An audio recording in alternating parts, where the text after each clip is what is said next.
prépare, j'aimerais partager avec vous une courte exhortation. Et cette exhortation, je vais la prendre de l'Épître aux Romains. Donc si on peut l'afficher, l'Épître aux Romains. Et nous allons lire ensemble du verset 5 au verset 13. Voici en effet comment Moïse définit la justice qui procède de la loi. Celui qui se soumettra aux exigences de la loi vivra grâce à elle. Donc ça, non, reviens que je commente comme le passage est long. Donc voici les conditions que Moïse a données à travers la loi, les conditions à remplir pour être trouvé juste devant Dieu. Ces conditions, c'est d'obéir, de mettre en pratique toute la loi. Je ne sais pas s'il faut dire Amen. Parce que ce que ça suppose, ce que ça suppose, c'est d'être parfait. Pas meilleur que mon voisin, mais parfait. Et on sait tous, si on est honnête, que personne ne l'est. Donc là, on a une condition pour être justifié qui n'est pas à notre portée, qui pourtant est une condition pour être trouvé juste devant Dieu. Donc ça, c'est ce que Moïse a prescrit. OK ? Donc continuons la lecture. Mais voici comment s'exprime la justice reçue par la foi. Donc là, il introduit dans ce texte l'apôtre Paul qui écrit cette lettre aux chrétiens de Rome, il introduit une autre façon, un autre chemin pour être trouvé juste devant Dieu. Et c'est ce qu'il nous présente. Il dit, mais voici comment s'exprime la justice reçue de la foi. Ne dis pas en toi-même qui montera au ciel. Le Christ n'en est-il pas descendu? Continuons. Ou bien qui descendra dans l'abîme. Le Christ n'est-il pas ressuscité des morts? Dans cette autre façon d'être justifié devant Dieu, l'apôtre Paul nous dit, ne dites pas en vous-même qui montera dans le ciel pour me trouver de l'aide, puisque je suis face à une loi à laquelle je ne peux pas obéir parfaitement. Ou alors qui descendra dans l'abîme pour me délivrer de la mort. Parce qu'il y a un mal en moi qui m'empêche d'obéir à la loi de Dieu. Le texte nous dit, dans cette nouvelle, dans cette autre façon d'être justifié, cette question, elle n'est plus nécessaire. Et on va voir pour quelle raison elle n'est plus nécessaire. Et d'ailleurs, il le dit dans le texte. Il dit, parce que le Christ est déjà descendu, parce qu'il est déjà ressuscité. Dieu a posé un acte dans l'histoire qui a rendu possible le fait que vous et moi puissions nous tenir devant lui et être déclarés justes, alors même qu'on ne l'est pas dans nos actes, qui est la démonstration de l'amour de Dieu. C'est ça le message de l'Évangile. Finissons la lecture. Que dit-elle? Cette justice qui s'obtient par la foi, qu'est-ce qu'elle dit? La parole de Dieu est tout près de toi. Elle est dans ta bouche et dans ton cœur. Cette parole est celle de la foi. C'est celle que nous annonçons. Dieu nous appelle tous. Il nous parle tantôt d'une façon, tantôt d'une autre. Il y a des moments où la voix de Dieu se fait plus forte dans nos cœurs. Et peut-être que quelqu'un est assis ici qui ressent l'appel de Dieu. N'endurcissez pas vos cœurs. N'endurcissez pas vos cœurs. Tout à l'heure, on a vu les jeunes expliquer la manière dont ils ont rencontré le Seigneur. Ce n'est pas juste une décision qu'ils ont prise. Ce n'est pas juste une parole qu'ils ont écoutée. Ils ont répondu à cet appel intérieur de l'Esprit de Dieu. Et ce n'est pas juste une décision qu'ils ont prise. L'Esprit de Dieu a pris résidence dans leur cœur. Et ils ont connu la paix de Dieu. Vous comprenez? quelque chose de vivant est rentré dans le cœur et va désormais influencer la façon de vivre et de penser.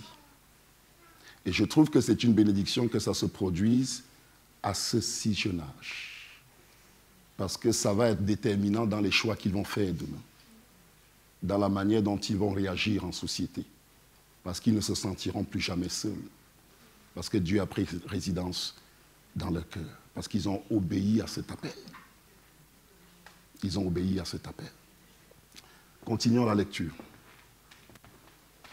En effet, si de ta bouche tu déclares que Jésus est Seigneur, et si dans ton cœur tu crois que Dieu l'a ressuscité des morts, tu seras sauvé. Tu peux continuer? Celui qui croit dans son cœur, Dieu le déclare juste. Celui qui affirme de sa bouche, Dieu le sauve. Celui qui croit dans son cœur, celui qui croit quoi dans son cœur? Celui qui croit que Jésus est mort pour ses péchés, que Jésus-Christ est ressuscité pour qu'il vive, qu'il ait la paix avec Dieu. Celui qui croit que ce n'est pas dans sa propre justice et sa capacité à être trouvé juste devant Dieu que Dieu l'accepte. Celui qui croit que Dieu a déjà posé un acte pour que vous et moi puissions être réconciliés avec lui. Alors il dit, cette parole, elle est toute prête dans ton cœur. Il suffit d'y croire. Il suffit de se repentir, d'accepter de renoncer à vivre de la manière dont on vit aujourd'hui pour accepter de soumettre notre vie à l'autorité de Jésus. Accepter de vivre la vie nouvelle à laquelle il nous invite, qui n'est pas le résultat de nos efforts, qui n'est pas le résultat de nos propres... Je ne sais pas quel a été ton parcours, je ne sais pas quelle a été ta vie, je ne sais pas quelles ont été les expériences par lesquelles tu es passé. Mais rien de tout ça ne peut te qualifier devant Dieu. Rien de tout ça ne peut te permettre d'être justifié devant Dieu. La condition que Dieu nous donne, c'est de croire dans son amour. D'accepter que l'œuvre qui a été faite à la croix par Jésus-Christ est suffisante pour le pardon de nos péchés. Qu'elle est suffisante pour nous restaurer à lui. Qu'elle est suffisante pour qu'on devienne ses enfants. Chacun de nous ce soir a cette opportunité. Ce que Dieu a fait par la vie du Christ a rendu possible le fait que vous et moi puissions être réconciliés à Dieu aujourd'hui même, à l'instant même où je parle. Si tu crois dans ton cœur, si tu le confesses de ta bouche, tu seras sauvé. Amen. Tu seras sauvé. Alors je vous exhorte, et je vais m'arrêter là, je vous exhorte en ce jour qui est un jour particulier, où des jeunes gens ont pris la décision de suivre Jésus. Je vous exhorte à écouter la voix de l'Esprit qui parle dans vos cœurs. Et je sais qu'il peut y avoir des questions qui nous empêchent de croire. Il peut y avoir des questions légitimes, des expériences, des choses qu'on a vécues nous-mêmes ou que des membres de notre famille ont vécues qui nous empêchent de croire en Dieu. Mais ça n'empêche que cette voix, elle est quand même là dans vos cœurs et qu'elle vous appelle. C'est du cœur qu'on croit. Pas de la réflexion, c'est du cœur qu'on croit. Parce que cette voix qui parle dans nos cœurs, c'est la voix du Dieu vivant. Ce n'est pas juste une idée, c'est Dieu qui est là.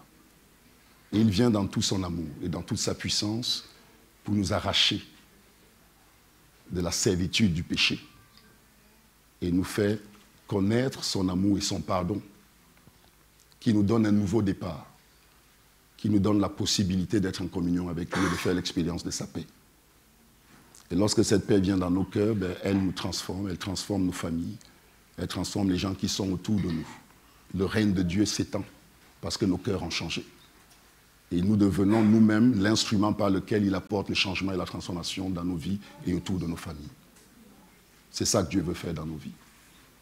Ne laissez pas le monde vous détourner de cette vérité simple. Ne laissez pas les arguments du monde vous aveugler à cette vérité simple que l'Esprit lui-même témoigne à votre cœur. Vous savez, malgré nos pensées et tout ce avec quoi on se barricade la voix de Dieu transperce toutes ces choses et vient quand même taper à notre cœur. Après, soit on ouvre, soit on n'ouvre pas. Mais Dieu nous appelle chaque jour. Et le temps passe. Et le temps passe. Et Dieu nous appelle. Et cet appel est un appel individuel, personnel. C'est toi que Dieu appelle. Il n'appelle pas ta famille ou tes amis, c'est à toi qu'il parle. C'est à toi qu'il s'intéresse. Il t'appelle personnellement. N'endurcissons pas nos cœurs. Pas maintenant. Pas avec ce qu'on voit autour de nous.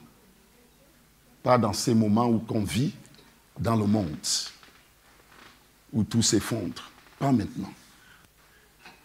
Pas maintenant. Amen. Je vous invite à la prière, si vous voulez bien.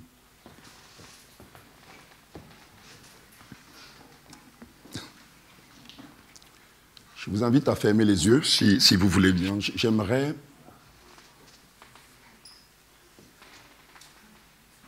Si vous êtes là dans la salle, et vous savez que Dieu vous appelle, et vous savez au fond de vous que le Seigneur vous appelle. Et si vous aimeriez qu'à la fin de ce culte, on puisse prendre un moment avec vous pour prier, faites-moi signe, levez juste la main pour qu'on puisse vous repérer, et on viendra vous voir à la fin du culte pour parler. Si quelqu'un dans la salle est conscient de cet appel ne date peut-être pas d'aujourd'hui. Peut-être que ça fait un moment que le Seigneur vous appelle et que vous résistez. Si c'est votre cas, faites-moi signe. Faites-moi signe alors qu'on est dans ce moment de recueillement. Et on viendra vous voir. On viendra vous voir.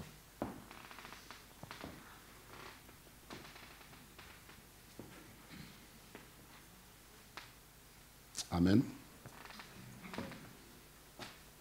Je vous invite à la prière.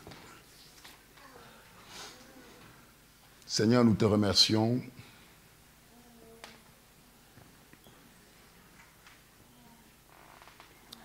Nous te remercions, Seigneur, pour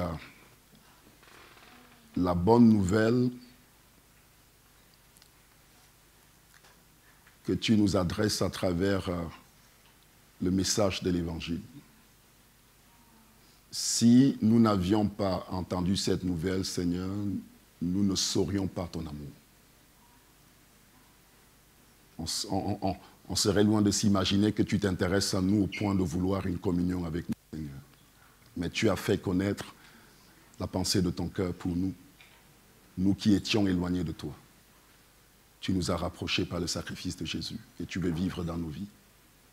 Je veux te confier, Seigneur, toute personne ici, te demandant, Seigneur, étends ta main et agis dans les cœurs, Seigneur. Agis dans les cœurs.